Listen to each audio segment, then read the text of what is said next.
Pues, bueno, en primer lugar, mi nombre es Leonardo, creo más o menos que más o menos todos me conocéis, ¿no? Y seré el moderador un poco de esta sesión.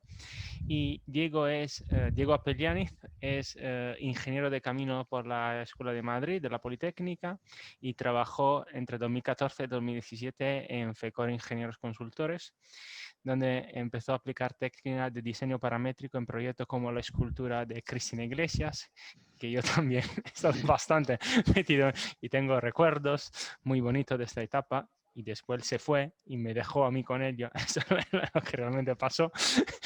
O la bóveda de Solano Benítez en la Bienal de Venecia. Es estupendo, una bóveda de ladrillo, una maravilla. A partir de 2017 se ha mudado a Alemania, donde trabaja como ingeniero de estructuras y especialista de diseño paramétrico en la oficina de Berlín de Bollinger Grossman. No sé cómo se pronuncia exactamente, creo una cosa parecida a lo que he dicho. Y desde 2019 también, ya que es un chico extremadamente activo, pues también se dedica a la carrera de investigador y docente en el Instituto de Arquitectura de la Universidad de las Artes de Berlín, donde realmente está realizando un doctorado sobre la optimización de emisiones de CO2 en el diseño de estructura mediante análisis de ciclo de vida. Pues, Diego, muchísimas gracias por querer compartir toda tu sabiduría y ya te dejo la palabra y me callo. Si veo que te pasa de tiempo, ya levantaré la mano, ¿vale? Vale, Venga. perfecto. Bueno, muchas gracias por la fantástica presentación, Leo. Espero que estéis viendo mi pantalla ahora mismo, mi presentación, posiblemente. Sí, pero sí, perfecto, está perfecto ahora. Vale, entonces, como bien ha dicho Leo, trabajo tanto como ingeniero de estructuras en la oficina de Bollinger y Grohmann, como también como investigador y docente en la Universidad de las Artes de Berlín. Y he dividido esta charla en dos partes. La primera parte se centra un poco en nuestro trabajo en la oficina con diseño paramétrico y la segunda parte se centra más en el trabajo de investigación que estamos haciendo en la universidad. Entonces, bueno, vamos un poco por partes. Por si acaso hay alguien que no esté muy acostumbrado a estos conceptos, vamos a empezar diciendo qué es el diseño paramétrico. Entonces, cuando se habla, o sea, por si no lo habéis reconocido, el cartel de este evento que ha hecho Leo muestra la interfaz de Grasshopper, del programa Grasshopper. Entonces, ¿qué es básicamente Grasshopper? Pues Grasshopper, digamos que es un editor gráfico que funciona con el programa de modelado Rhinoceros. O sea, aquí tenemos, en esta imagen, tenemos en la parte izquierda el programa una imagen de Rhino en el que tú puedes dibujar geometría en 3D de forma normal y luego Grasshopper es un editor de algoritmos que sirve para automatizar tareas que luego generarán geometría en Rhino. En este caso, por ejemplo, podéis ver que un algoritmo puede ser algo tan sencillo como generar una línea entre dos puntos, ¿vale? Y estos algoritmos los haces básicamente conectando estas cajitas unas con otras, o puedes hacer cosas más complejas, como en el segundo caso, en el que tú coges dos líneas de Rhino, las divides en 8 partes y luego tomas los puntos resultantes para crear distintos arcos, ¿no? Y obviamente esto se puede ver, se puede volver más complejo como vamos a ir viendo. Y bueno, o sea, básicamente hoy cuando se habla de diseño paramétrico hoy en día se entiende que es diseño basado en algoritmos, ¿no? Que tú no diseñas específicamente una geometría, sino que tú defines un algoritmo, una serie de reglas para crear esta geometría. Y la gente se dio cuenta muy rápidamente que este entorno de programación visual es muy poderoso, es muy versátil y no sirve solamente para generar geometría, sino también para muchas otras cosas, como por ejemplo para calcular estructuras. En este caso, esta es una imagen del plugin Caramba 3D, ¿vale? Es un plugin para Grasshopper que añade nuevas funcionalidades a este entorno, en este caso para crear análisis, modelos estructurales dentro de Grasshopper. Y Caramba es de hecho una herramienta de cálculo, un programa que creó un compañero de Bollinger y Grohmann de Viena que se llama Clemens Preisinger. Y bueno, como vais a ver en Bollinger y Grohmann, pues tenemos experiencia tanto haciendo proyectos con diseño paramétrico, como incluso creando y compartiendo nuestras propias herramientas para hacer estos proyectos. Y pues el proceso es básicamente sencillo. A la parte izquierda podéis ver cómo tenemos componentes para crear un modelo de cálculo, ¿no? O sea, definición de geometría, apoyos, secciones, materiales, y luego también hay distintos componentes para analizar este tipo de estructuras, ¿no? Y en este vídeo, pues se puede ver, por ejemplo, cómo tú puedes modificar un parámetro para cambiar el caso de carga y analizar distintos tipos de casos de carga, como decía, de forma bastante automática. Bueno, entonces seguimos, se va volviendo un poco más complejo esto y básicamente pues con Caramba, con el plugin Caramba pues tenemos muchas posibilidades de análisis, ¿no? Tenemos análisis pues teoría en primer orden, segundo orden, cálculos no lineales, pandeo, modos propios, algoritmos de optimización, tanto un beso como optimización de secciones transversales y bueno, más tipos de algoritmos, ¿no? Es un poco algunas imágenes visuales que muestran las posibilidades, ¿no?, que tiene este plugin de Caramba 3D junto en Grasshopper. ¿No? Pues digamos que estos algoritmos, vale, pues muy bien, tienes optimización de secciones transversales, pero esto es algo que ya incorporan muchos programas de diseño, ¿no? Esto parece que no es nada nuevo. Bueno, pues este tipo de optimizaciones puede que sí que sean habituales en algunos otros programas, ¿no?, más convencionales, pero lo que ya no es tan convencional son las optimizaciones geométricas que te posibilita Grasshopper, ¿no? En este caso vamos a empezar por la izquierda, y esta es una optimización con el Solver Galápagos, que básicamente tenemos una celosía, ¿vale? Y este script, este algoritmo, lo que hace es, pues, primero te genera la geometría de la celosía y luego te optimiza la sección transversal de cada elemento de la celosía, ¿no?, en base a las fuerzas que estén aplicadas. Y luego, adicionalmente, ¿no?, sobre esta optimización de secciones transversales, pues tienes el Solver Galápagos, que lo que te hace intenta optimizar la masa de acero que vemos en este panel amarillo, modificando la altura de la celosía. O sea, el solver, ¿no?, te va iterando, te va cogiendo distintos valores para este slider, ¿no?, que veis a la izquierda, y al final te llega a la altura óptima de la celosía que lleve a una mínima masa de acero, ¿no?, pues incluyendo la optimización de secciones transversales en cada iteración. Y estas optimizaciones geométricas son muy, muy potentes en Grasshopper. Y eso es, y este es un solver, ¿no?, de Grasshopper que se llama Galápagos, pero en la oficina tenemos también otro solver que se llama Octopus, que ha desarrollado otro compañero, Robert de Viena, que sirve para hacer optimizaciones, pero no solamente con un parámetro, o sea, digamos, con un objetivo de optimización, como puede ser la masa de acero, sino con distintos parámetros. Es decir, que al final tú tienes un conjunto de soluciones óptimas, como podéis ver a la derecha, pues en función de varios parámetros, como puede ser pues, la masa de acero, los desplazamientos, el cone distribution, que ahora mismo no sé lo que es, etcétera, etcétera.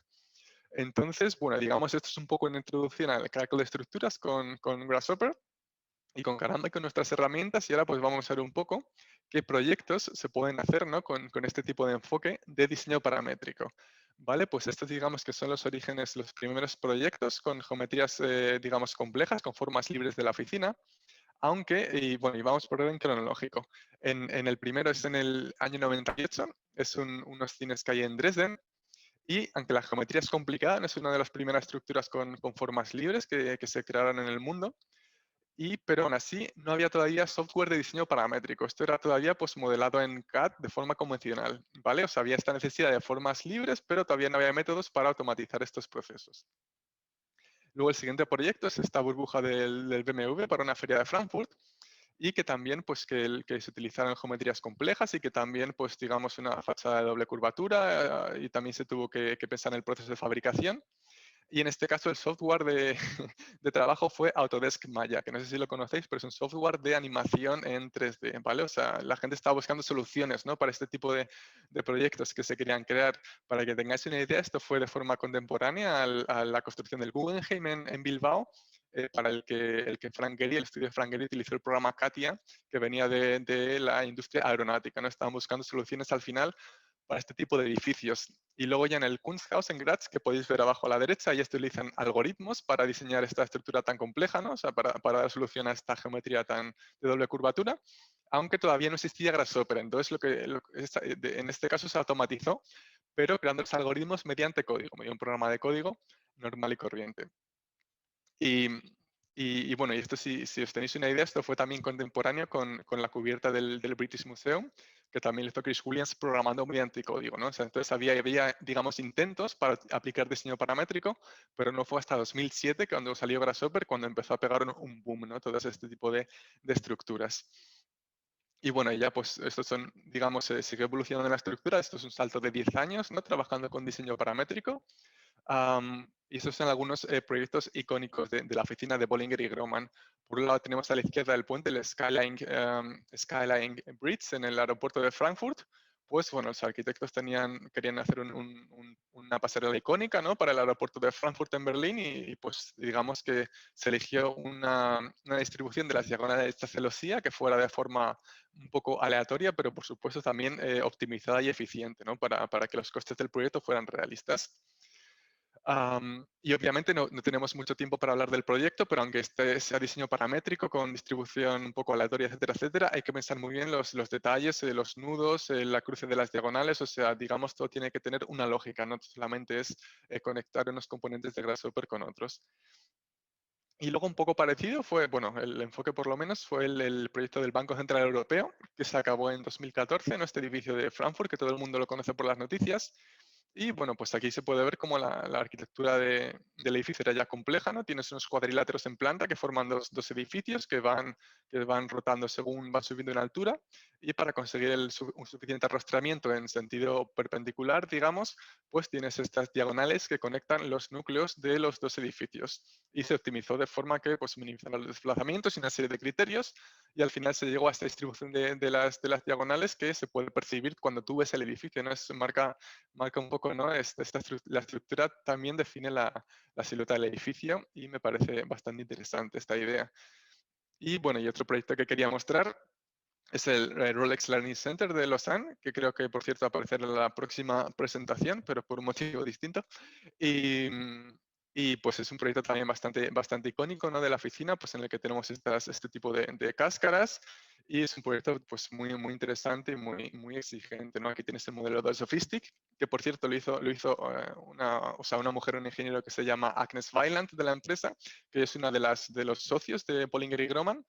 Y que, por cierto, si alguien va a ir a Berlín en los próximos días, ha inaugurado una exposición de las ingenieras de estructuras más importantes o más emblemáticas de Alemania de los últimos años, que se puede ver en Berlín, ¿no? La exposición se llama Queens of Structure y Agnes, que fue la que estuvo bastante involucrada en este proyecto, es una de las protagonistas de esta exposición, por si alguien tiene interés. Entonces, bueno, aquí parece, ¿no?, que todos los proyectos con diseño paramétrico son proyectos, tienen que ser proyectos icónicos, sí o sí, pero ahora voy a mostrar que no tiene por qué, ¿vale? Entonces, ahora quería mostrar, me toca a mí, una herramienta, un plugin para Grasshopper que he desarrollado yo, que se llama el Parametric Finite Element Toolbox y lo puedes encontrar en Food for Rhino, ¿no?, que es donde tú subes, donde todos los plugins de Grasshopper se comparten.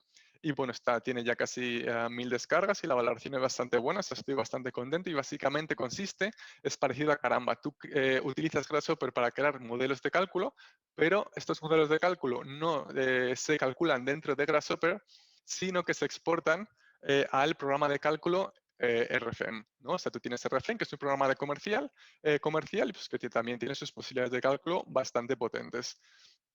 Entonces, pues digamos que la filosofía es un poco parecida a Caramba. Tú tienes tu geometría de Grasshopper y la puedes usar para crear modelos de cálculo, o sea, tanto para crear, pues digamos, geometría, barras o lo que tú quieras, como para incluso para aplicar cargas y todo tipo de cosas complejas. Entonces, pues bueno, algún proyecto que hayamos hecho últimamente con esta herramienta, ya desde que estaba aquí, pues, por ejemplo, esta pasarela en Bruselas. O sea, yo no participé personalmente en este proyecto, pero aún así se usó esta herramienta, lo que muestra un poco también la colaboración que tenemos entre las distintas oficinas, ¿no? En Bollinger y Grohmann. A la izquierda está el modelo de Grasshopper y en el centro está el modelo de cálculo de RFM, ¿no?, que Grasshopper se usó pues, para modelar todas estas superficies y todas las intersecciones entre distintas chapas de acero que pueden ser complejas si tú lo haces en un modelo de cálculo. Pues en Running Grasshopper es bastante más sencillo y luego ves ya el resultado. Y pues bueno, y luego para otros dos proyectos con esta herramienta, pues aquí tenemos la expansión del Red Bull Arena en Salzburgo, perdón, en el que se usó esta herramienta para definir al final, esto era es una expansión, ¿no?, de una estructura existente y hacía falta una cimentación nueva mediante micropilotes que no tuvieran ningún tipo de conflicto o choque con la estructura existente. Pues al final esta herramienta, este plugin, se usó para definir la inclinación de cada uno de los micropilotes en Rhino de forma automática sin que chocara con la estructura que existía, ¿no? Porque si tienes que definir la inclinación de cada uno de estos elementos en el programa de cálculo, pues te puedes morir, básicamente. Y luego el proyecto de la derecha es un proyecto en el que tengo, bueno, bastante cariño porque estuve un año trabajando solamente en esta parte del proyecto. Es el Stellitzek Heysel, que es un proyecto de Berlín, una renovación de un edificio en altura de 120 metros. Y digamos que, bueno, básicamente pues se quiere cambiar el uso de edificio de oficinas a viviendas y como muchos edificios altos tiene un piso de transferencia en el que tienes unas vigas para llevarte las cargas de una posición de los pilares a otra. Pues estas vigas se tendrían que reforzar por el nuevo estado de cargas y utiliza este plugin pues para estudiar distintos tipos de refuerzos para estas vigas metálicas, ¿no? Estas vigas metálicas son al final, se ven aquí pequeñitas, pero tienen 4,8 metros de altura y llevaron un cálculo muy complicado y pues con este plugin simplemente me ayudó a probar distintos tipos de refuerzos, automatizar este cálculo, porque si no es un proceso muy complejo, un cálculo muy complejo y no habría podido, digamos, probar tantas alternativas, ¿no? Y aquí podéis ver al final los refuerzos de la liga de transferencia y el proyecto pudo seguir adelante. Diego, Y ojo que sí, te quedan como unos 10 minutos, te lo digo para que te vale, vayas presionando. vale, perfecto, muchas gracias, Leo. Y bueno, básicamente esto es para resumir el trabajo que tenemos en la oficina. Este es un libro que muestra un poco el diseño de la filosofía de Bollinger y Roman hacia el diseño de estructuras, está recomendado, pero digamos este es de la época en la que estaban, bueno, todavía están Manfred Roman y Klaus Bollinger, que son los socios fundadores, y ahora está pasando una cosa interesante en la oficina que es un cambio generacional, ¿no? Ahora vienen los nuevos socios que tienen también sus ideas, pues pueden ser un poco distintas, y nos reunimos, esta foto es cuando nos reunimos todas las oficinas en Amberes en 2019, pues para conocernos, claro, mejor y también para discutir, pues quizá el nuevo enfoque que pueda tener la oficina en los próximos años. Y nuestros nuevos enfoques que no se consideró, bueno, que no, obviamente que no estaba tan presente en los años anteriores, pues fue por supuesto el impacto de las estructuras de los edificios en el cambio climático. Y eso es lo que vamos a ver en la segunda parte de la presentación. Aquí cambio de la organización de Bollinger y Roman a nuestro pequeño, bueno, departamento en la universidad, ¿no? Y pues aquí voy a hablar de mi investigación de análisis de ciclo de vida con diseño paramétrico. Y bueno, vamos por parte. Esta es una foto de nuestro departamento. De izquierda a derecha, pues a la izquierda está Saki Pasis, que es mi compañero. Y luego tenemos al profesor Philip Block, que obviamente es de Zurich, pero nos estaba haciendo una visita ese día. Y luego mi jefe, el profesor Christoph Gegnael y yo. Y bueno, este es el libro que utilizamos para enseñar a nuestros alumnos de arquitectura estructuras. Pero entonces vamos por partes. O sea, básicamente la idea es que como todos sabemos, las emisiones de CO2 han estado subiendo en los últimos años y de forma exponencial. Y la industria de la construcción es responsable de estas emisiones en hasta un 30%. Entonces está claro, ¿no?, que nos hacen falta nuevas estrategias y metodologías para conseguir una industria de la construcción más sostenible. Y el análisis de ciclo de vida puede ser una de estas metodologías. Entonces, ¿qué es esto del análisis de ciclo de vida? Es una metodología básicamente para evaluar el impacto medioambiental asociado con todas las fases del ciclo de vida de un producto, de un proceso o de un servicio, básicamente. Y eso puede ser algo tan sencillo como un producto sencillo o algo tan complejo como un edificio. Y por supuesto, cuanto antes se aplique esta metodología en las fases de proyecto, pues mucho más importante será su impacto, ¿no? Entonces, pues como decía, el análisis de ciclo de vida de beneficios puede ser bastante complejo porque hay muchos materiales y muchos procesos, ¿no?, que implican, que están, digamos, involucrados en la construcción de un edificio. Y si queremos, obviamente, que esto sea efectivo, pues tiene que costar el menor esfuerzo posible al equipo de diseño. Entonces, pues lo que intentamos hacer es implementar análisis de ciclo de vida en Rhino Grasshopper. Lo primero que hicimos fue mirar los plugins que había para Grasshopper en ese momento y no nos quedamos muy convencidos con ellos, ¿vale? Porque por un lado te hace falta una base de datos medioambientales asociados pues a todos los materiales de construcción que te puedas imaginar. Y por otro lado, digamos que te hace falta un modelo 3D para que tú puedas automáticamente medir las cantidades de cada material y calcular el análisis de ciclo de vida. Y los plugins que vimos, pues no estábamos muy satisfechos con ellos, así que nos pusimos en contacto con nuestro actual socio o cliente, OneClick LCA. Entonces, OneClick LCA, esto es un programa, una empresa finlandesa que ofrecen esta plataforma OneClick LCA para calcular análisis de ciclo de vida. Es un servicio en principio online, una plataforma web y tiene una base de datos pues, muy grande con muchísimos materiales, más de 10.000 materiales para digamos, simplificar el proceso de hacer el análisis de ciclo de vida de un edificio y poder calcular tu impacto medioambiental, al final los kilos de CO2 que producirá tu edificio cuando esté construido, de forma más o menos sencilla y relativamente automática. Entonces lo que hicimos fue hablar con ellos para crear plugins para Running Grasshopper de Monkey CA de forma que podamos usar el modelo 3D directamente que ya tenemos del proyecto, de los arquitectos o de nosotros mismos como ingenieros para automatizar el análisis de ciclo de vida. Entonces, pues este es, por ejemplo, el plugin para Grasshopper que tenemos y pues estos son los componentes, bueno, de forma simbólica representados para hacer el análisis de ciclo de vida. El primer paso sería elegir tu material de la base de datos, hormigón, acero, lo que tú quieras, según cada elemento de la estructura. Luego tienes que asignar ese material a una geometría de Rhino, a un pilar, a un muro, a lo que tú quieras. Luego tienes que asignar una clase, ¿no?, a estos elementos. Incluso puedes combinar varios. Por ejemplo, tienes un forjado que tiene materiales hormigón y tiene acero. Y luego cuando tengas todos estos elementos ya puedes calcular el análisis de ciclo de vida.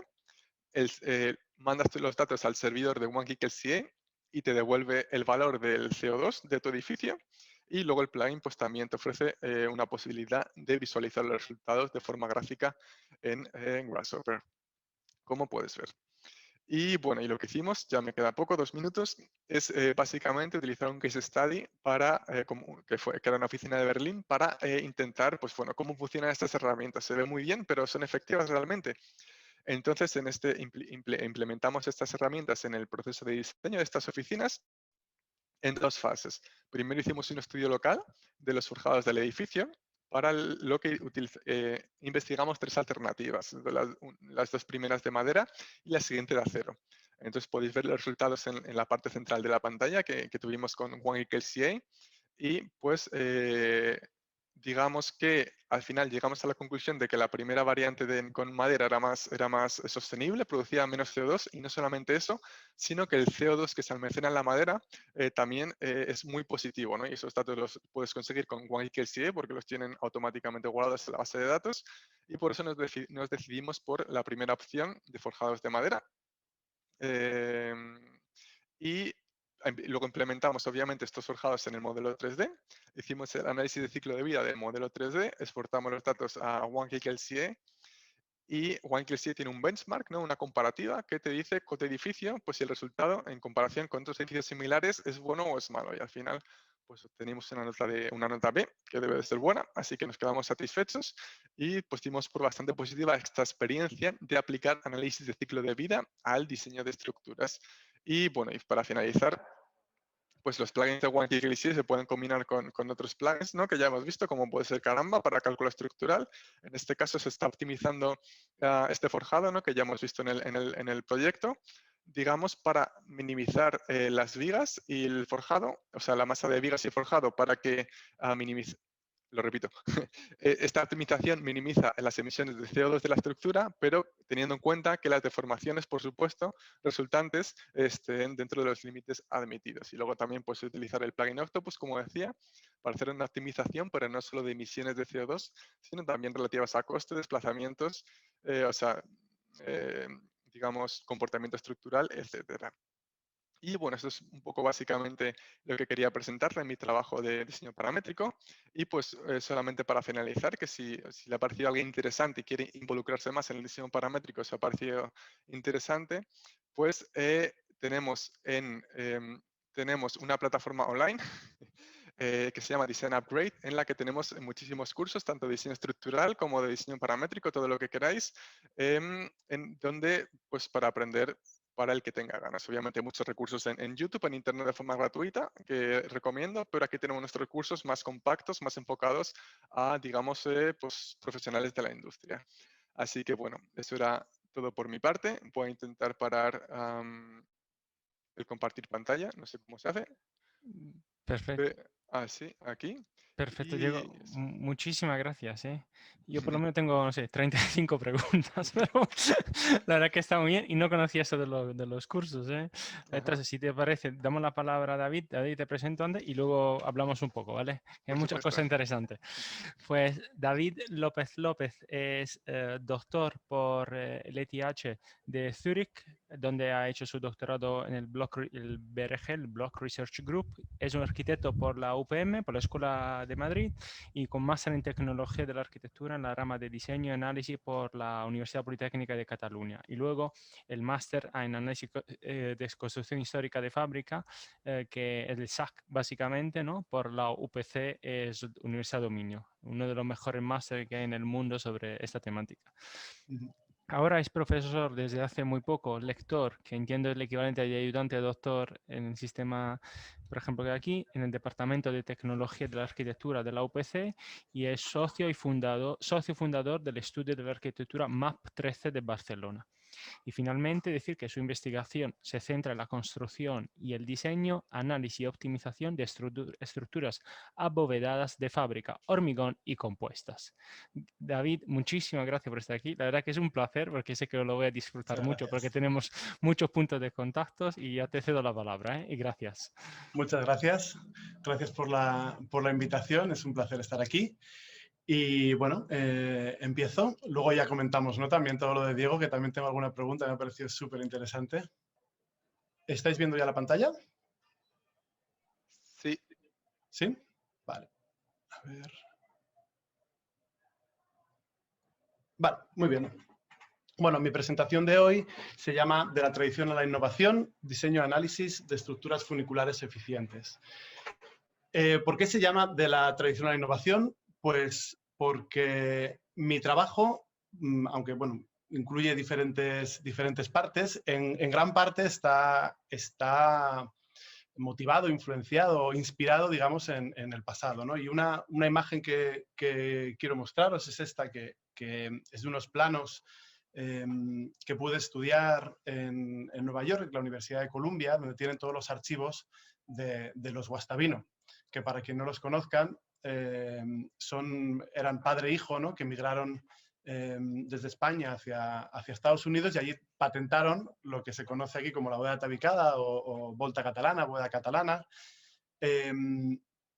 La patentaron allí y construyeron alrededor de 1000 edificios con bóveda tabicada y unos 300 en Nueva York, que probablemente algunos de ellos, bueno, que mucha gente los habrá visto y que no tenían idea, ¿no? Que estaban hechos por un par de arquitectos españoles que se fueron para allá hace alrededor de 100 años. Bueno, quería demostrar esta imagen porque es una de las muchas bóvedas que, en este caso una cúpula, que construyeron los Guastavino. Tiene alrededor de 30 metros de luz, y si os fijáis este espesor tan mínimo, ¿no? Y esta eficiencia, ¿no? En realidad es esta cúpula de la Catedral de San John de Divine en Nueva York, que además ellos mismos también se jactaban, ¿no? Esta es una imagen sacada de un libro de John Oxendorf sobre los Guastavino, y que nos cuenta esta anécdota, ¿no? Bueno, anécdota que nos cuenta cómo ellos, al construir esta cúpula, ellos mismos pues reconocían su gran hazaña, su hito, ¿no? Comparándola con las otras grandes bóvedas de fábrica, porque esta bóveda era de ladrillo, y la comparaban en cuanto a la luz. Estos son dibujos a escala, y el espesor, ¿no? Y el uso de material en sus bóvedas, ¿no? Comparaban con el Panteón de Roma, con Santa Sofía, con el Domo de Florencia. Y como veis, pues salían ganando por bastante, ¿no? Con esta bóveda. ¿Y cómo llegaron a hacer algo así, ¿no? De eficiente y de bien construido? Que además lo construyeron sin cimbras, ¿no? Las únicas, no sé si veis mi cursor, ¿se ve? ¿Sí? La única cimbra, ¿no? Que utilizaron eran este tipo de, ¿no? de maderas, porque utilizaron una técnica que se llamaba, que es, como os digo, la bóveda tabicada, en el cual solo necesitas unas guías, ¿no? Para poder ir construyendo, ¿no? Y te vas apoyando sobre las hileras de ladrillo anteriores. Y utilizaron solo este sistema de guías, ¿no? Para poder ir construyendo esta bóveda esta cúpula sin cimbras. Es decir, utilizando una técnica apropiada y con los conocimientos también de estructuras apropiados, consiguieron obras como estas, ¿no? Y es un poco lo que nos inspira. Esto es un par de imágenes también, para los que no conozcáis lo que es la bóveda tabicada. Es una técnica que se construye con ladrillo y básicamente con ladrillo y con mortero. Para la primera capa se utiliza o bien yeso o bien cemento de fraguado rápido para poder construir al aire, ¿no? Como se llama, construir la bóveda tabicada sin cimbra, ¿no? Como veis, ¿no? Un ladrillo se va apoyando y con este cemento o yeso de fraguado rápido va sujetándose en el aire hasta que cierras arcos sucesivos, ¿no? Bueno, gracias a esta técnica construyeron bóvedas como esta, que está en la Grand Central Terminal de Nueva York, o como esta, también en Nueva York, o como estas, ¿no? Que me parecen muy interesantes. Bueno, lo primero porque vemos, ¿no?, que hay una prueba de carga, ya vemos que resisten, las otras por supuesto también resisten, vemos que hay gente debajo, que son grandes edificios, pero está bien ver siempre, ¿no? A mí que me encantan las pruebas de carga, pues esta foto me gusta, pero también no solo por eso, sino que vemos que son formas complejas, ¿no? Digamos que, entonces, hay una cosa más que añadimos, ¿no? Es que consiguen esta eficiencia porque saben dónde poner la masa, ¿no? Es decir, estas escaleras no se sujetarían así si no fuera porque saben exactamente la geometría que tiene que tener y son capaces de poner ahí exactamente la materia.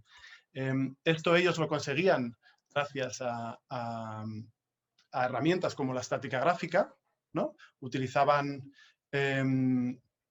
toda esta suerte de líneas y diagramas y tal para poder entender los flujos de fuerzas de su estructura y poder poner ahí la masa. Pero hoy en día tenemos otros software como los que ha explicado Diego, o en este caso que también los he utilizado, luego hablaré de ello en algún otro proyecto, así que la introducción que ha hecho Diego también, o toda la explicación que ha hecho Diego me da muy bien a mí. Pues ahora podemos utilizar softwares como los que ha explicado Diego, o en este caso otro que es un plugin del Rhino, que es el RhinoVolt, que te permite realizar formas que trabajan únicamente a compresión, ¿no? Estos son diferentes ejemplos de lo que sería la forma que trabaja a compresión con la planta, ¿no? Y el equilibrio de fuerzas horizontal, ¿no? Es decir, es una herramienta que te permite diseñar con esta restricción, ¿no?, que trabajan únicamente a compresión, lo cual es magnífico para la obra de fábrica, además dándote, digamos, una información instantánea sobre el equilibrio de las fuerzas internas, ¿no? Es un software desarrollado en el Block Research Group de la ETH de Zúrich. En una de las fotos que ha enseñado Diego estaba Philip Block por ahí, que es quien, bueno, es el director de este grupo de investigación, junto con Tom Van Melle, y en su tesis doctoral es donde está la base, ¿no?, el Trust Network Analysis, que es la base de este programa, ¿no? Bueno, gracias a este programa, gracias además a haber juntado también la tradición de la bóveda tabicada junto con estas herramientas de diseño paramétrico actuales, pudimos construir con MAP13 Barcelona esta bóveda en Barcelona, ¿no? Bueno, como veis son formas que si no fuera por estos programas que existen hoy en día, ¿no?, como en este caso RhinoVolt, que no serían posibles, sino probablemente Gaudí ya las habría hecho. Y Gaudí ha hecho cosas increíbles y magníficas, pero no tenía la forma, ¿no?, de hacer este tipo de formas que son freeform, ¿no?, como las llamamos formas libres. O esta otra bóveda, esta es una bóveda que construimos en un taller con estudiantes en el Instituto de Arquitectura Avanzada de Cataluña, en Collserola, las montañas que rodean Barcelona. Y así como esta de aquí ya no sigue en pie porque era un espacio público y tenía tenía solo permiso para ese verano, donde se hizo todo un festival de arquitectura, esta sí que sigue en pie allí en las montañas, en la sede del IAC, en Barcelona. Bueno, decir que esta bóveda fue con MAP13 Barcelona junto con el Block Research Group y el IAC. En MAP13 Barcelona, no lo he dicho antes, pero éramos 3 socios, ¿no? Uno de ellos soy yo, y también es Marta Dumenac y Mariana Palumbo, que también son profesoras de la UPC.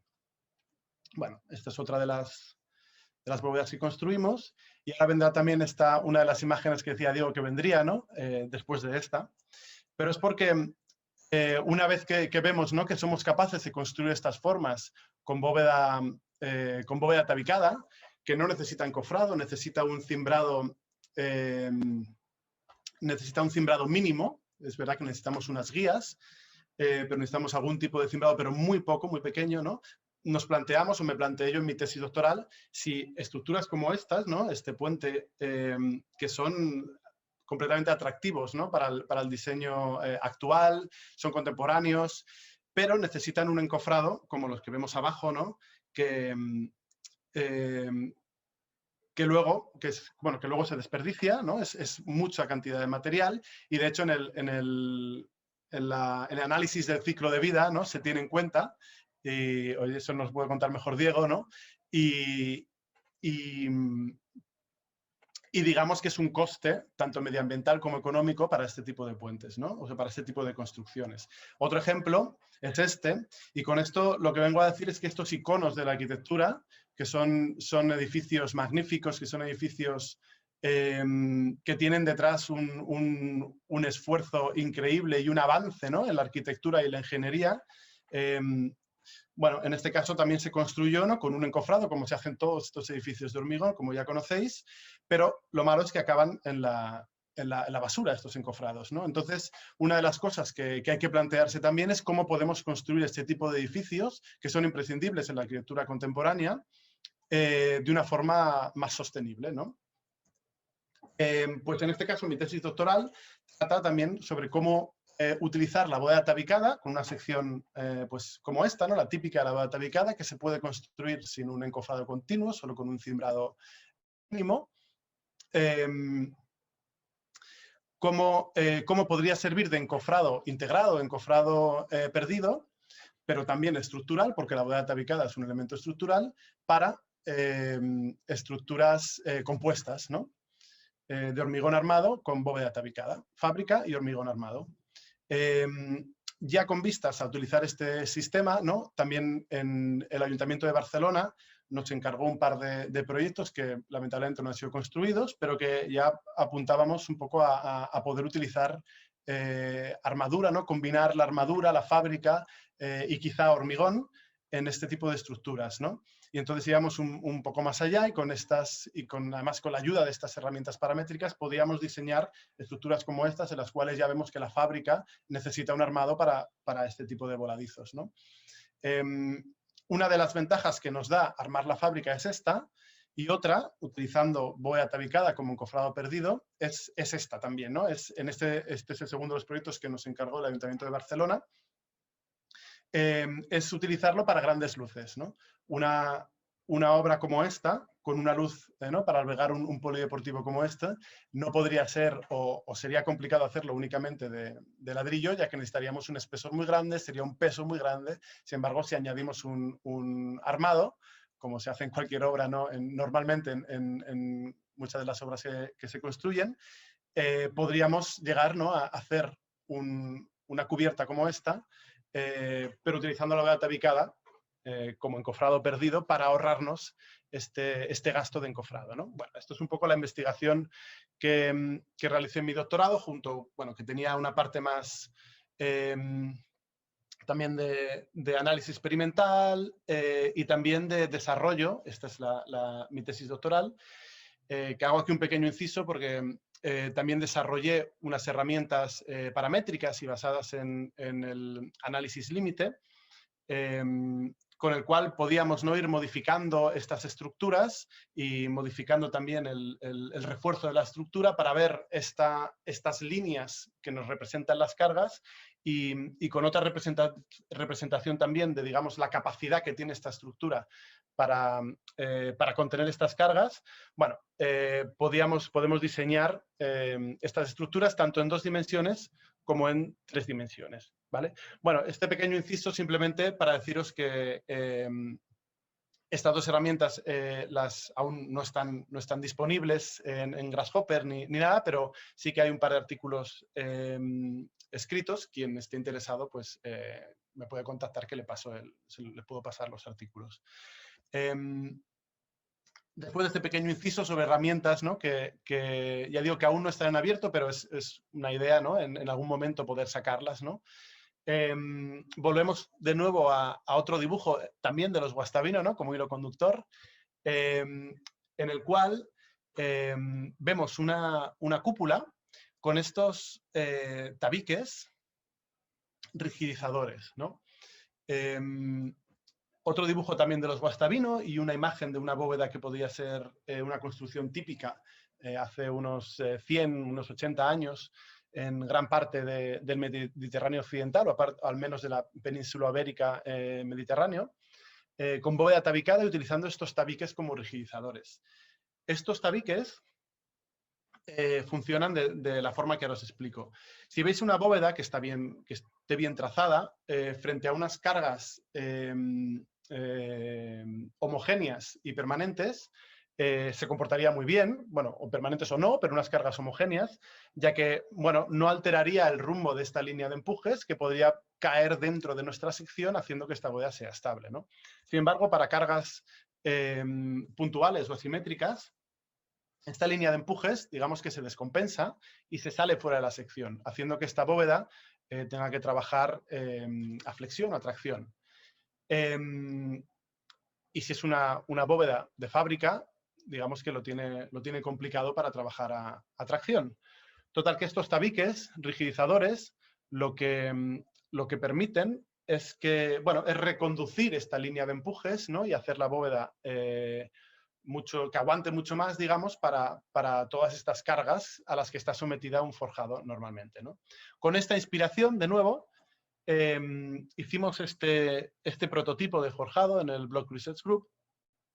Enseño esto de hecho ha evolucionado mucho a otros forjados, pero enseño porque es el que cuya investigación yo lideré en cuanto al diseño, a la construcción y al ensayo de este forjado. Así que, bueno, luego ahí ya digo, hay diferentes, os puedo enseñar más tarde si queréis otras imágenes sobre los nuevos forjados, ¿no? Que están desarrollando ahora mismo en el Block Research Group, que realmente es una evolución de estos, pero digamos que este es como el primero, ¿no? Y con este sistema conseguimos ahorrar, como veis, ¿no? Una cantidad de material bastante considerable. Es un forjado que está abovedado por la parte de abajo y tiene estos tabiques, ¿no? En este caso optimizados con herramientas paramétricas. De hecho, pero tomando esta inspiración tal cual o con el mismo concepto que se tomaba hace años, ¿no? Bueno, esta fue la construcción de este forjado, que es un forjado que ahorra hasta un 70% de material, que no tiene ningún tipo de barra de acero dentro, sí que tiene algunas fibras por un tema de que teníamos que moverlo de sitio, ¿no? Para ensayarlo y tal, y porque es un forjado prefabricado, ¿no? Pero en realidad trabaja como un forjado únicamente a compresión y por ello necesita de unos tirantes perimetrales, ¿no? Bueno, esto como otro ejemplo más de estas estructuras que trabajan únicamente a compresión y que son funiculares. Y por último, otro ejemplo, ¿no? De inspiración, en este caso no tan antiguo, un poco más contemporáneo, estamos hablando de 1974, el Fray Otto, pero también un tipo de estructura, y para esto también para que veáis un poco que no soy únicamente de ladrillo y hormigón, aunque esta es mi especialidad, digamos, sobre todo la obra de fábrica. Pero en este caso, en un proyecto que voy a enseñar ahora, nos inspiramos en otra técnica que también es eficiente, es sostenible, es con maderas, con un material sostenible y totalmente en auge ahora mismo, y que además tampoco necesita encofrado para construirse, porque se puede construir con una serie de listones de madera en el suelo, ¿no? Y cruzados que se levantan con una grúa para realizar esta forma, ¿no? Bueno, este es un proyecto que hicimos junto con Summon Engineering, que lidera Didik Benendal, y también junto con Edith Agustiniovich. Son dos antiguos colegas míos también del Block Research Group. Lo hicimos con Map13 Barcelona y con ellos. En este caso, Summon Engineering se encargó de la parte de ingeniería de este pabellón. Y como digo, es un pabellón hecho al estilo de Fray Otto, ¿no? Con unas listones de madera que se pueden colocar primero en el suelo y luego se levantan si no necesitas ningún tipo de encofrado. Bueno, con esto yo ya estoy. Tengo más cosas guardadas para la charla, pero he querido hacerlo cortito la presentación. La verdad es que no sé cuántos minutos he tardado. 20, así que 20, perfecto. justo, vale. 21, sí, perfecto. Genial, muy bien. Pues esto era... Muchísimas gracias. Muchas gracias, David. De nada. Pues, ¿con quién empezamos? Es que la verdad es que tengo muchas cosas, pero me gustaría que también la gente que está en casa, pues, se sienta libre de hacer preguntas. Así que levantar la mano, como se hace aquí, o escribir en el chat y yo luego voy repitiendo la pregunta. Pero mientras tanto, quizá, bueno, empezando por Diego, ¿no? Para empezar a hablar un poco, ¿no? Una cosa, en la herramienta OneClick, ¿cómo consideras el tema del procedimiento constructivo? Porque una debilidad es un poco de toda esa metodología de A a D, etcétera, etcétera, es un poco cómo consideras de manera real el procedimiento constructivo. Esa es... se me oye, ¿no? Vale, esa es una buena pregunta, una pregunta bastante complicada para empezar, pero acepto la pregunta. Entonces, el análisis de ciclo de vida, ¿no? Pues tiene varias fases y la fase más importante es la producción de los materiales. Obviamente, después viene la construcción. La construcción tiene más o menos, para que nos hagamos a la idea, en torno a un 5, 10, 15% de valor respecto al total de emisiones de CO2 que se producen asociadas a los materiales del edificio en sí. Y hay varias recomendaciones. Los británicos van bastante avanzados en esto. Es una recomendación de calcular las emisiones de CO2 en base, dicen ellos, al coste total de la construcción. Creo que llaman metros cuadrados, el coste total libras dividido por 130 o algo así, su total CO2. Luego en OneClick LCD pues también te ofrece distintos materiales, tiene bastantes opciones según el clima en el que estés. Pues si estás en clima cálido, pues entiende que cada metro cuadrado construido te produce no sé cuántas emisiones de CO2. Si estás en clima frío, otras tantas. Entonces hay varias opciones que obviamente no es lo más preciso del mundo, seguro que hace falta hacer mucho más investigación en este aspecto, pero estamos hablando al final de un 10% del resultado total, así que una desviación pequeña pues no te va a variar drásticamente el resultado.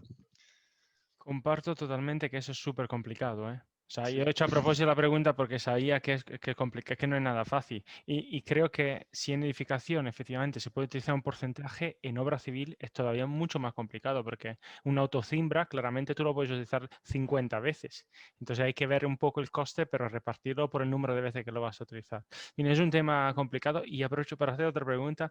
¿De alguna manera consideras el coste de mantenimiento y reparación de una estructura? Esa es otra muy buena pregunta. A ver cómo digo esto. Tú tienes dos opciones. Considera una estructura que empiezas que construyes desde cero.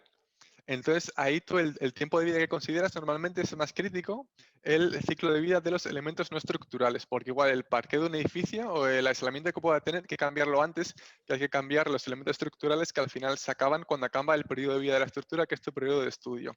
Otra posibilidad que tienes tú es que estés estudiando rehabilitar un edificio. Entonces ahí sí que ya pues tienes que estudiar más los costes de reparación de los materiales y lo que se hace normalmente es comparar estos costes con lo que te supondría construir el edificio desde cero. Normalmente pues obviamente es más rentable rehabilitar un edificio que ya esté, pero también es otro tema bastante complicado. Gracias, Diego. Tengo mucho más, pero lo ideal sería que David también tú anímate Sí. y lo que están en casa, en fin, y que por favor hacer preguntas, que eso es más... Diego, una pregunta. La herramienta que has dicho, la de análisis de ciclo de vida, Sí. al final has hablado también de costes. ¿Te dice también costes o esto no? O sea, ¿Costes de ejecución o de costes del proyecto? Bueno, al final en el gráfico que has enseñado has dicho Sí. podemos mirar las emisiones de CO2 y también podemos ver costes. Y no sé si te dice costes de materiales, si está en la base de datos de OneClick. No, eso se lo sometí yo a la optimización de Grasshopper manualmente, pero en OneClick Vale. sí no tienen costes de materiales. Ahora que me has preguntado esto, pequeño paréntesis, quería decir que te has presentado RhinoVolt y vuestras herramientas del Blog Users Group. O sea, no sé si lo has dicho, pero creo que Philip Block dijo que RhinoVolt tiene como 100.000 descargas ya, o sea que pues no lo he dicho, o sea que sois un referente de herramientas de diseño paramétrico en todo el mundo y el forjado que has presentado y todo, pues también tiene mucha relevancia, te lo digo desde fuera de Zurich, por cierto, y estoy esperando que compartas tus herramientas de cálculo de obras de fábrica, porque nuestros estudiantes siempre quieren calcular cada vez más estructuras con ladrillo y pues, cuantos más recursos tengamos, mejor, claro. Sí, Así que, gracias. sí, sí. Bueno, aún está en proceso de limpiar muchos bugs y tal.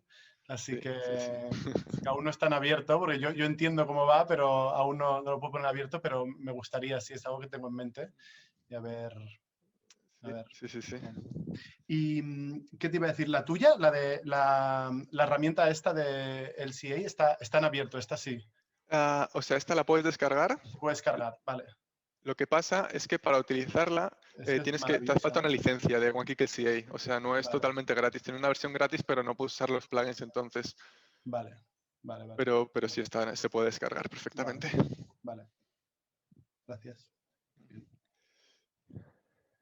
Si os parece, hago yo una pregunta a David y luego vamos a leer un poco lo que está en el chat, ¿vale? Vamos así Ujú. rellenando. David, no, más que una pregunta es que has hablado, ¿no?, de estos diafragmas transversales en la bóveda, que justo hace, no sé, quizá un par de años nos hemos cruzado con uno muy parecido. Nosotros aquí le llamamos las lengüetas, ¿no? Sí. En una bóveda maravillosa en una iglesia, se llama de San Prudencia, en Talavera de la Reina.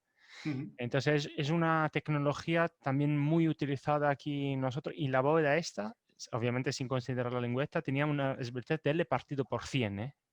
L partido por 100. O sea, cuando la I no hay manera que esto pueda funcionar, y luego pues descubrimos que efectivamente había una lengüeta cada X metros, y la rehabilitación que hicimos fue realmente de incrementar el número de lengüeta porque estaba un poco reducida, había mucho espacio entre ellas, y también alcanzar una altura optimal para que entrara la línea de empuje.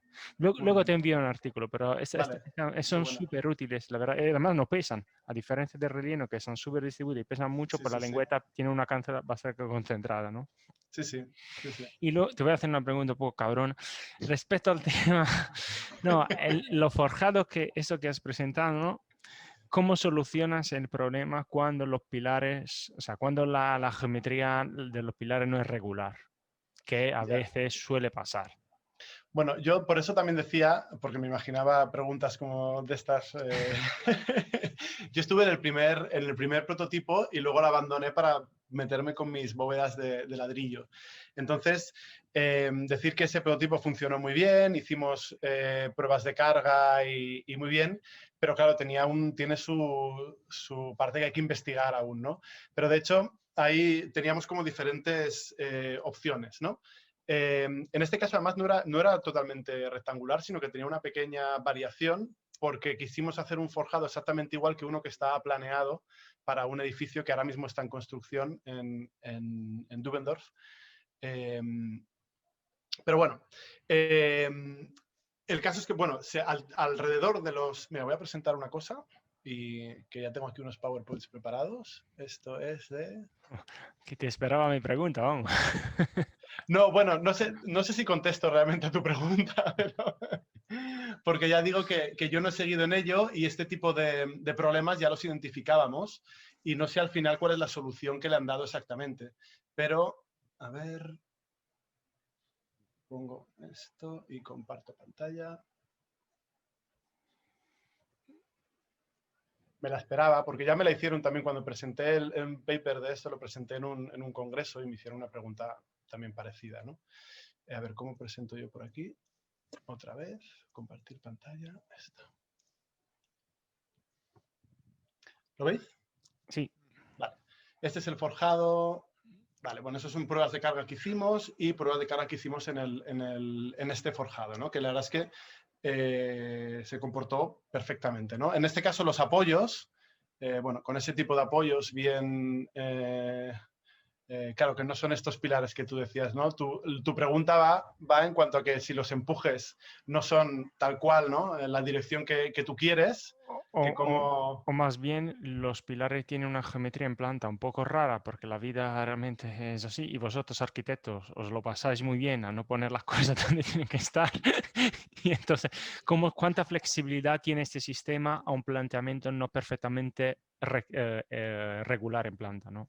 Vale, bueno, si te fijas, ya digo, este no es perfectamente regular, ¿no? Como veis, simplemente es tratar ¿no? Con el Rhino Bolt que hicimos la parte de la bóveda de abajo, se pueden poner los apoyos donde tú quieras. O sea que realmente tú puedes poner los apoyos en los puntos que tú quieras. Podría haber incluso 5 apoyos, 4, 3. Luego, en la optimización de estas lengüetas, digamos, es otro cantar, ¿no? Digamos que en esta parecía más sencilla, en lo otro, bueno, tendrías que empezar trazando un sistema que parezca más o menos lógico y luego ir haciendo esta optimización con diferentes algoritmos, ¿no? Por medio de RhinoBolt y aparte haciendo, pues, uniéndolo con algún tipo de solver, como puede ser, pues, el Galápagos, ¿no? Pero en cuanto a la fabricación del suelo, puedes poner incluso no solo 4, sino podrías poner 5 pilares, podrías poner diferentes tipos de pilares y luego resolver el problema geométrico, ¿no? Y teniendo una bóveda que responda a esto. Es cierto que si tienes entre los pilares unas luces muy diferentes, tienes una luz muy pequeña y luego una luz grande, no te permite quizá tener una geometría tan planita. Esto ya, ¿no? Probablemente tengas que tener una bóveda más alta, una más baja, ¿no? Por un tema de que trabaje únicamente a compresión y que pueda funcionar bien. Entonces, bueno, quizá no funciona para cualquier tipo de geometría, pero sí que tiene cierto margen, ¿no? Y esto es un poco la fabricación. Espera a ver.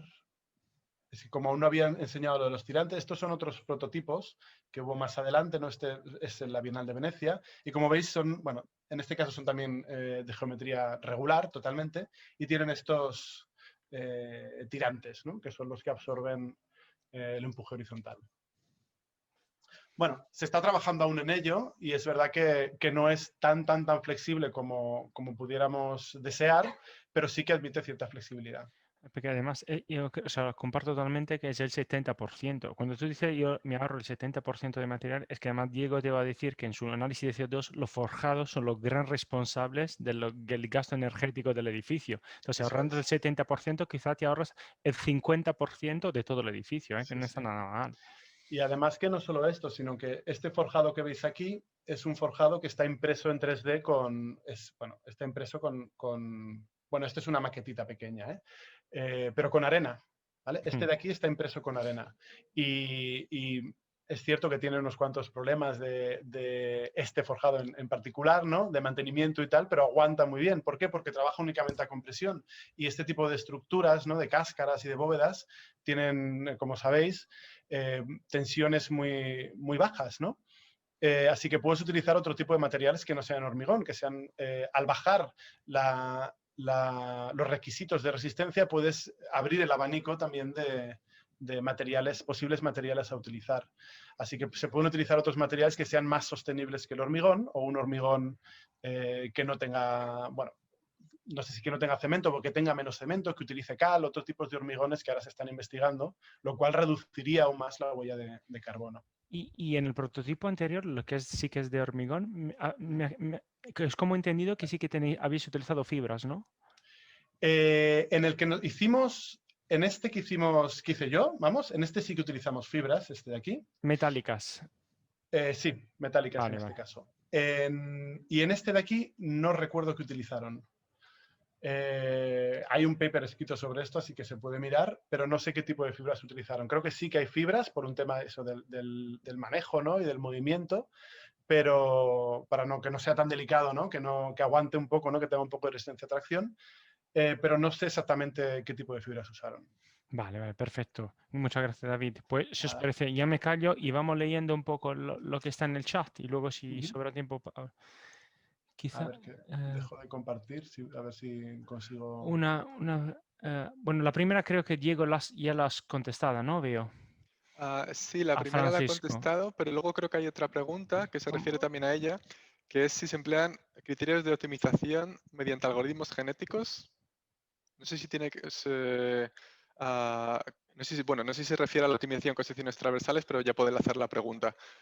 O sea, sí, bueno, por ejemplo, el plugin Galápagos de Grasshopper, ¿no? Que hemos estado para optimizar la altura de la celosía, pues utiliza el algoritmo genético, en el que estos algoritmos pues consisten en que generan una primera solución de geometría de forma aleatoria y luego pues van generando nuevas familias, nuevos conjuntos de población, digamos, combinando las soluciones que tú tienes. Entonces se llama una nueva generación y cada elemento, pues, cada cromosoma tiene sus genes y por sus características que se llaman genes, ¿no? Y por este tipo de analogía con la biología, pues se llaman algoritmos genéticos. Al final es una forma de optimizar de forma global que se llama porque te permite identificar pues qué máximos y qué mínimos son locales y cuáles son globales, ¿no? No perderte en un máximo mínimo local que te lleva a una solución equivocada. Eso puede ser pues tanto con Grasshopper, tanto con Galápagos como con el Solver Octopus que hizo Robert, nuestro compañero de Viena, para optimizar en función de distintos parámetros. Y estos algoritmos son bastante utilizados, a decir verdad. Y Diego, pero aprovecho la pregunta, ¿y por qué no utilizas Goat? Sí, o sea, Goat, Goat o sea, me le recomendaste tú ya en 2016 y es mi solver preferido. O sea, no lo he mencionado aquí pues porque no hay tiempo. Pero Goat además lo que tiene bueno es que tiene un solver no lineal, o sea, para los problemas para los que no te hace falta un solver tan potente como un algoritmo genético, Goat es perfecto porque llegas a la convergencia muy rápidamente con un método pues no lineal o con lo que te haga falta. Y sigue siendo mi solver preferido, sí. O sea, que Así que muchas gracias de nuevo. la gran ventaja de Octopus respecto a Galápagos, y eso no lo sabía, lo aprendí ahora, es que hace una multi-optimización. O sea, es decir, puede Sí, tener muchas variables y optimizar a la vez. esa es Vale, la vale, idea, esa es la idea. Sí, sí, vale, sí. vale. Luego había otra pregunta, ¿no? Para Diego, ¿no? Me gustaría saber si tiene en cuenta algún otro tipo de contaminación aparte de la emisión de CO2. Bueno, esa es una pregunta interesante. O sea, lo primero que aclarar es que cuando se habla de emisiones de CO2, en realidad es CO2 equivalente. Lo que quiere decir esto es que tú coges todos los materiales y los procesos y obviamente consideras el CO2, pero otro tipo de emisiones o contaminantes, como puede ser el metano o el dióxido de nitrógeno, pues hay unos factores para convertirlos a CO2, ¿no? Al final, pues tú tienes una métrica, este CO2 equivalente, que consideras pues todo tipo de emisiones. Y puedes utilizar tanto el CO2 equivalente pues como otros parámetros, como pueda ser la energía primaria consumida durante este proceso o otro tipo de métricas. Pero la más común es el CO2 equivalente, que aún así es una métrica global para abarcar todos los contaminantes o impactos ambientales, por así decirlo. Vale, pues Yo hay quería una... decir que el Caramba 3D, que es una maravilla, bueno, por comentario, que, para quien no lo conozca, que se utilizó de hecho para la Gritzel, esta de madera que he enseñado al final en Suecia. Se utilizó como primer tanteo, ¿no? Bueno, como primero y como también como final, de la estructura, ¿no? Junto con el Kangaroo y luego Caramba. Finalmente luego también se hizo con Sophistic por un tema de poder... Sí, porque el revisor lo aprobara lo que fuera. bueno, también por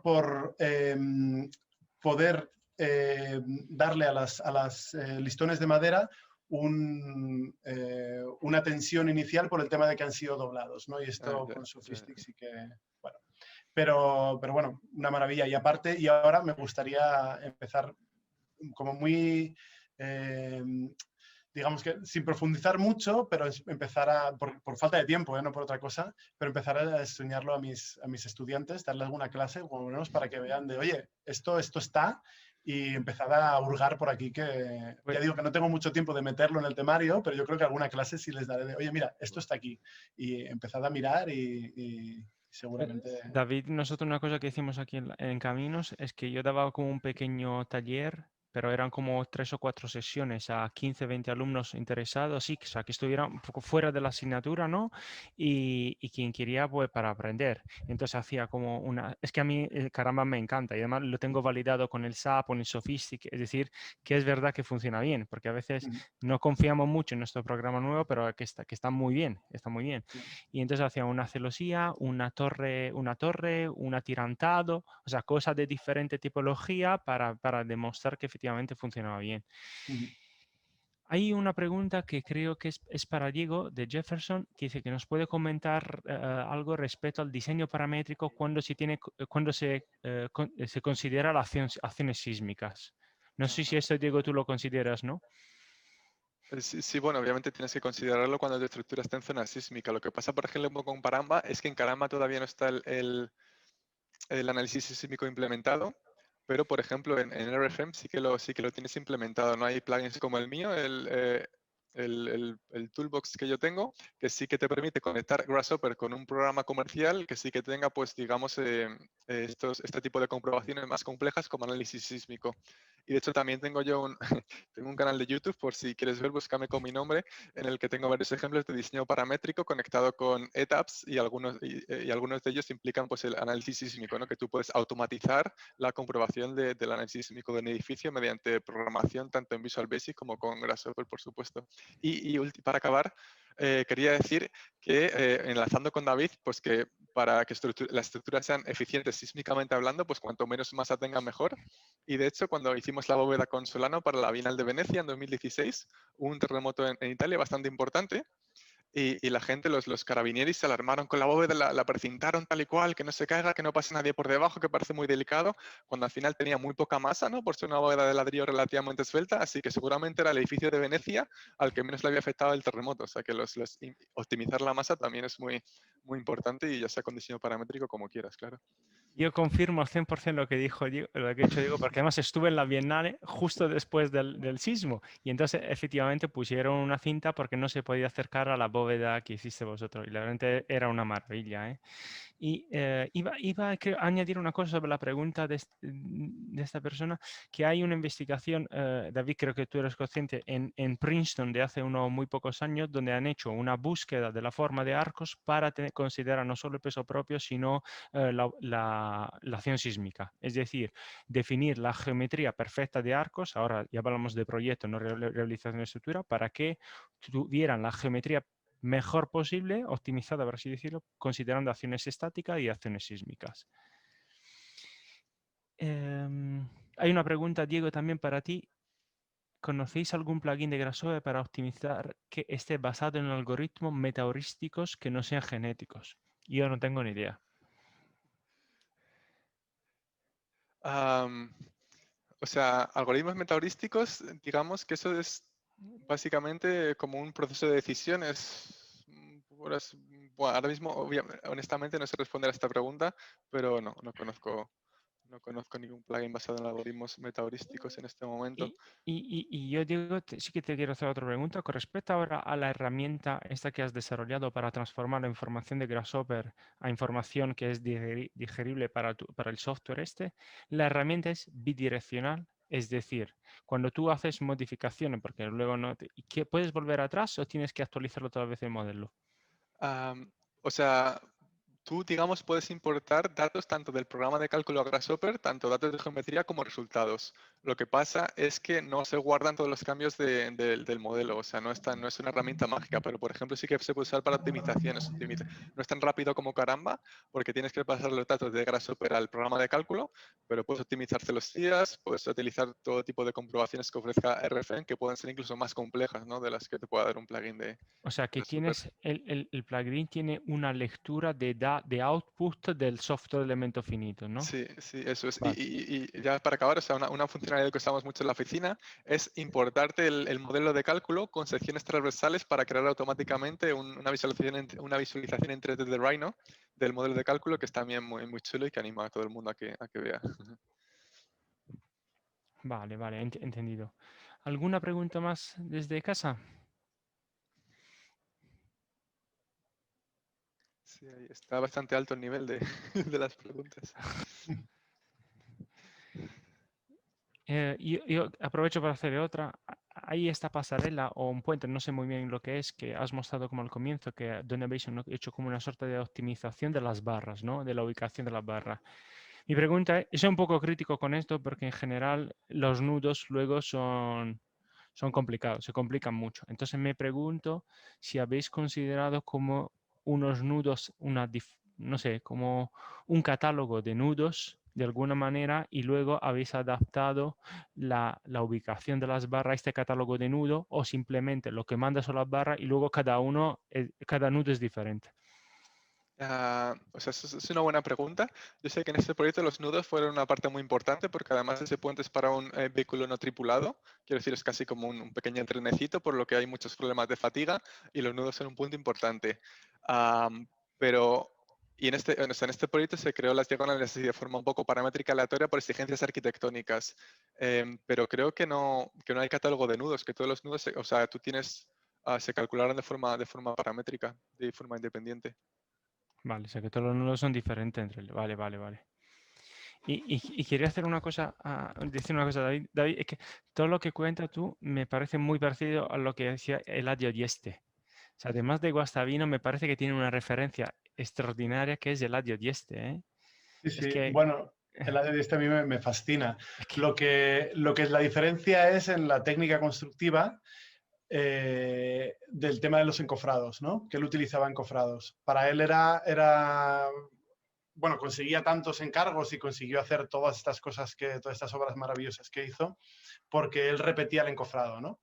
Entonces el mismo encofrado lo repetía, no solo eso, o sea que solo se gastaba en un encofrado, sino que además al ser cerámica armada y no tener un gran espesor de hormigón que tenía que fraguar durante 28 días, sino que era un ladrillo con poco mortero, ¿no? y el armado entre medias, según él, fraguaba muy rápido y dice que casi al día siguiente o a los 2 días podía quitar el encofrado, ¿no? Con luces increíbles. Y él, pues nada, lo ponía, ponía los ladrillos, su armado, su morterito, y ya digo, un par de días o un día y se ponía con la siguiente bóveda.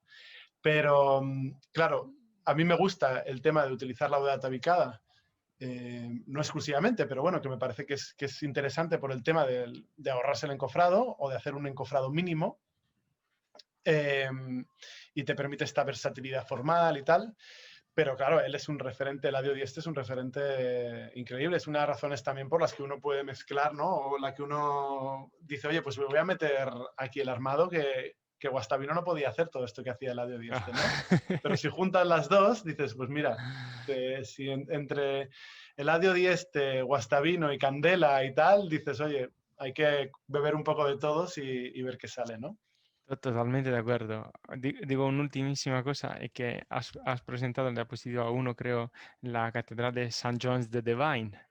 Y además de ser una catedral magnífica, el 31 de diciembre hacen un concierto ahí en Nueva York, justo en esta catedral, que es una pasada. Entonces, para los que no hayan ido, os recomiendo ir no solo para ver la catedral, sino también es un concierto que está muy, muy bien. 31 de diciembre en Nueva York. Vale.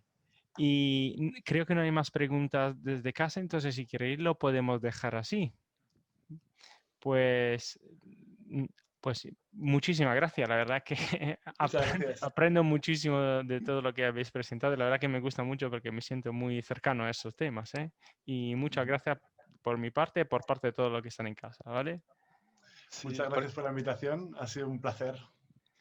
Sí, por mi parte muchas gracias también y cualquier otra pregunta que tenga cualquier persona me podéis contactar por LinkedIn cuando queráis. Así que muchas gracias de nuevo por la Lo invitación. mismo digo. Muchas gracias. Hasta luego. Hasta luego. Venga. Chao. Gracias, Hasta luego. chicos. Chao.